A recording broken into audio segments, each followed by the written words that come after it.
Każda konsola ma gry, które ją definiują, gry, które na zawsze będą kojarzone z danym sprzętem, gry, które były tak dobre, że na zawsze pozostaną w naszych sercach, a każde wspomnienie będzie kojarzone z maszyną, na której ją odpalaliśmy. W związku z 20-leciem Xboxa zapraszam na subiektywną listę 15 gier, które definiowały konsole Xbox poszczególnych generacji. Film powstał bez porozumienia z firmą Microsoft i jest moim autorskim materiałem. Pierwszy Xbox okazał się strzałem w dziesiątkę dla Microsoftu. Konsola miała rywalizować z dostępnymi na rynku PlayStation 2, GameCube'em i Dreamcastem i poradził sobie lepiej niż nieźle. Ponadto konsola była najmocniejszym sprzętem dostępnym na rynku i Microsoft doskonale potrafił to wykorzystać. Gry multiplatformowe były na Xboxie najlepszej jakości i chodziły najlepiej. Dzięki wsparciu bibliotek DirectX przenoszenie gier z PC-ta było proste i szybkie i również konsola z tego korzystała, dając posiadaczom Xboxa możliwość zagrania w słynne hity z PC-tów, których na innych konsolach brakowało.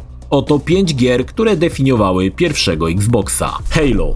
Bez Halo nie byłoby Xboxa. To proste zdanie idealnie określa, czym była marka Halo dla maszyny Microsoftu. Tworzona wtedy przez mało znaną firmę Bungie, dała podwaliny pod uniwersum, które rośnie do dzisiaj. Tajemniczy Master Chief, który rusza do walki z Imperium Przymierza, do dziś pozostaje ikoną konsoli Xbox. Historia była bardzo dobra, do tego fenomenalny multiplayer, w którego gracze zagrywali się godzinami. Swoboda walki na ziemi i w powietrzu, kultowa broń, która jest z powodzeniem wykorzystywana w kolejnych grach do dzisiaj i klimat. Choć gra może już dzisiaj nie wygląda tak widowiskowo, Microsoft nie zapomniał o swoim pierwszym dużym tytule. Wciąż możemy zagrać w Anniversary Edition na najnowszych konsolach i poznać początki Master Chiefa. Marka Halo to dziś kult i pewnik, że pojawi się na kolejnych generacjach. Oddworld Stranger Wrath.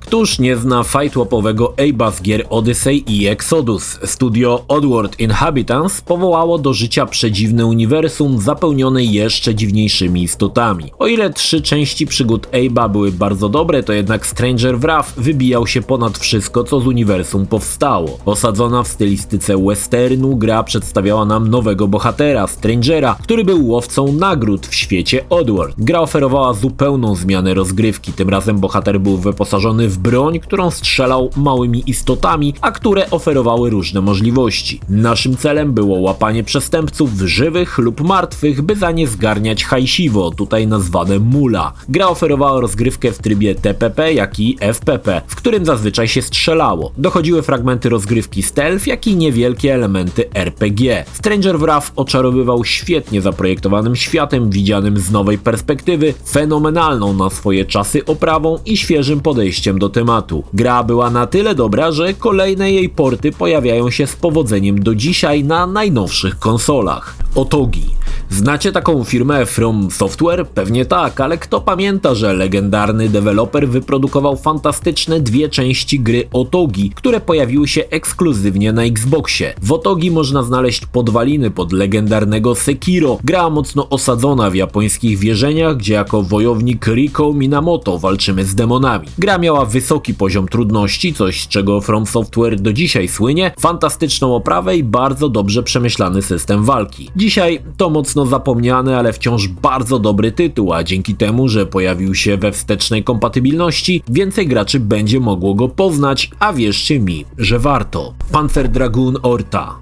Seria Panzer Dragoon jest bardzo mi bliska. Od czasów premiery Saturna chorowałem, aby móc w to zagrać i przez wiele lat nie było mi to dane. 3 części serii pojawiły się na konsoli Segi, ale 4. o podtytule Orta zawitała na Xboxa i był to strzał w dziesiątkę. Orta to przede wszystkim fantastyczna oprawa. Nadal sterujemy smokiem z możliwością obrotu wokół własnej osi, nadal to celowniczek, ale Orta daje wszystko to, za co fani pokochali Panzer Dragoon i dorzuca więcej, na przykład 3 wersje smoka, które możemy w dowolnej chwili zmieniać. Łatwo zauważyć, jak poprawiła się oprawa od czasów poprzedniej generacji. Design smoków, przeciwników, wszystko zostało przygotowane niezwykle pieczołowicie i gra nadal świetnie się broni. Zwłaszcza, że teraz możecie w nią zagrać na nowych Xboxach w 4K, co dodaje jeszcze bardziej grze uroku. Bonusem jest pełna wersja pierwszego Panzer Dragoon z Saturna. Świetny tytuł, na którym saga o pancernym smoku się kończy. A szkoda, chciałoby się więcej.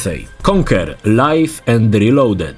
Conker to gra jedyna w swoim rodzaju. Niby zabawna, słodka grafika, ale jest to zdecydowanie tytuł dla dorosłych. Nie jest to, jak się można domyślać, platformer, ale bardziej gra przygodowa z elementami akcji. Bardzo trudno sprecyzować, czym tak naprawdę Conker jest, bo to dość unikalna gra. Na pierwsze miejsce na pewno wysuwa się absurdalna fabuła z nie mniej absurdalnymi wydarzeniami po drodze. Do tego zróżnicowane mechaniki. Gra miała przede wszystkim zaskakiwać dziwnymi wydarzeniami i niskimi żartami o kupie, ale za to właśnie Conker był jedyny w swoim rodzaju. Wersja Live and Reloaded na Xboxa doczekała się potężnego upgrade'u grafiki, przez co kanciaste postacie znane z Nintendo 64 odeszły w zapomnienie. Conker to absolutny klasyk i pozycja obowiązkowa dla każdego posiadacza Xboxa. Xbox 360 mocno wkroczył w kolejną generację konsol. Pomimo problemów ze słynnym czerwonym pierścieniem śmierci, gracze chętnie sięgali po nową konsolę Microsoftu, która pokazywała moc nowej generacji. Microsoft nie zapomniał o swoich kultowych i wypracowanych markach i kolejne odsłony znanych gier pojawiały się na 360. Do dziś Xbox 360 pozostaje najbardziej popularną konsolą Microsoftu, sprzedając się w ponad 85 milionach egzemplarzy. Forza Horizon. Niewiele jest gier wyścigowych, które mogę powiedzieć, że zrobiły na mnie wrażenie. W zasadzie do czasów Forcy Horizon zaszczytem takim mógł się pochwalić jedynie świetny Screamer. Sam niechętnie grając w takie gry, w Forcie Horizon udało się zmienić moje nastawienie i sprawić, że z wytęsknieniem oczekuję na kolejne odsłony, aby móc pośmigać najdroższymi i najlepszymi furami po świetnie zaprojektowanym świecie. Choć pierwsza część nie oferowała jeszcze takiej wolności jak ostatnie odsłony, to nadal grało się w to prześwietnie. Widać, że dużo pracy włożono w lokacje i modele samochodów, a i sam pomysł festiwalu Horizon wydawał się doskonałą ideą do przedstawienia coraz to bardziej wymyślnych wyścigów, których kwintesencją były wyścigi pokazowe, napakowane akcją i czystą adrenaliną. Do dziś Horizon jest jedyną ścigałką, której sobie nie odmawiam, bo przy każdej części Horizon jest coraz lepszy, ale pamiętajmy, że historia festiwalu zaczęła się właśnie na Xboxie 360. Gears of War.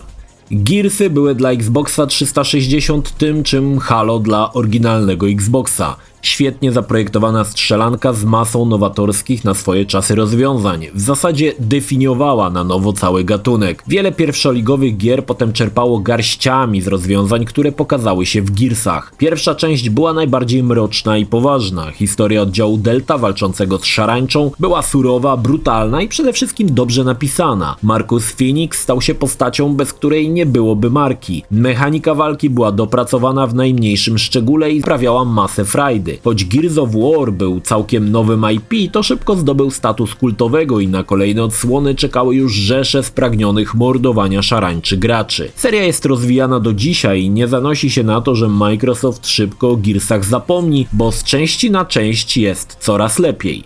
No może poza Judgment, bo wtedy było gorzej. Halo 3.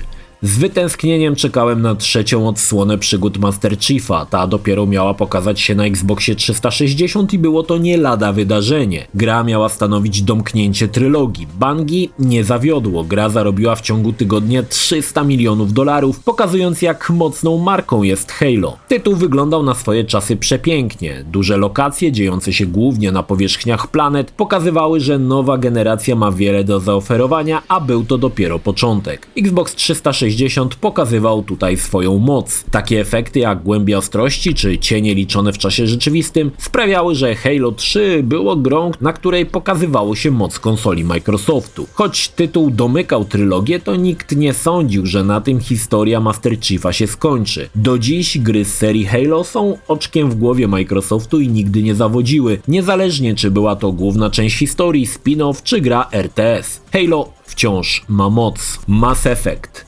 Mass Effect była grą z gatunku, którego niezbyt lubię, RPG, jeszcze polany kosmicznym sosem, bleh. Ale kiedy się zagrało, okazywało się, że gra jest jedną z najciekawszych produkcji ostatnich lat. Fantastyczna fabuła stworzona przez mistrzów z BioWare, charakterystyczne postacie, które dawały się lubić i epicka kosmiczna przygoda, która rozmachem potrafiła zawstydzić filmowe produkcje. Mass Effect był mocną kartą przetargową w wyborze konsoli. Nic dziwnego, że gracze, którzy mieli mieli Xboxa 360, chętnie po niego sięgali, zwłaszcza, że każda kolejna część podstawowej trylogii była coraz lepsza. Owszem, gra miała memiczne momenty, jak niekończące się podróże windami, ale można było to Mass Effectowi wybaczyć, zwłaszcza, że były to początki serii. Do dziś trylogia Mass Effect zachwyca kolejnych graczy, a wznowienia nadal pokazują, że pomimo upływu lat wciąż gra się w nią świetnie. Dead Rising.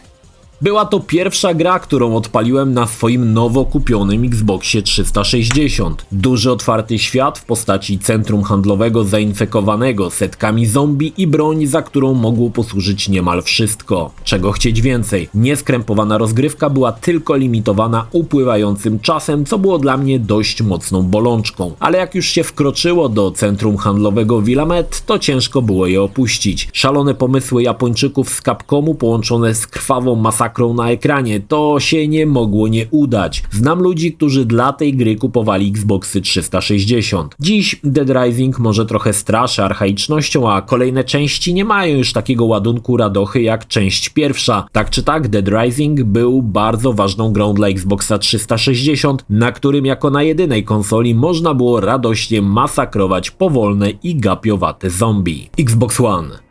Zapowiedź premiery Xbox One była raczej taka sobie. Microsoft skupił się na multimedialnych funkcjach urządzenia, które graczy mało interesowały. Ale konsola była zajawką nowej generacji i to się liczyło. Stworzony później następca Xbox One X był najmocniejszą konsolą tamtych czasów. Podstawowy Xbox One może nie był aż tak mocny, ale wciąż mógł się pochwalić wieloma świetnymi grami. Przy Xbox One X Microsoft doskonale wiedział, że same teraflopy nie rozwiążą sprawy, dlatego gry zaczęły się pojawiać w wersjach Enhanced, czyli skrojone specjalnie pod moc nowego Xboxa. Xbox One X do dziś jest bardzo dobrą konsolą, a polityka Microsoftu sprawia, że zagramy nadal na nim nawet w najnowsze gry. Forza Horizon 4.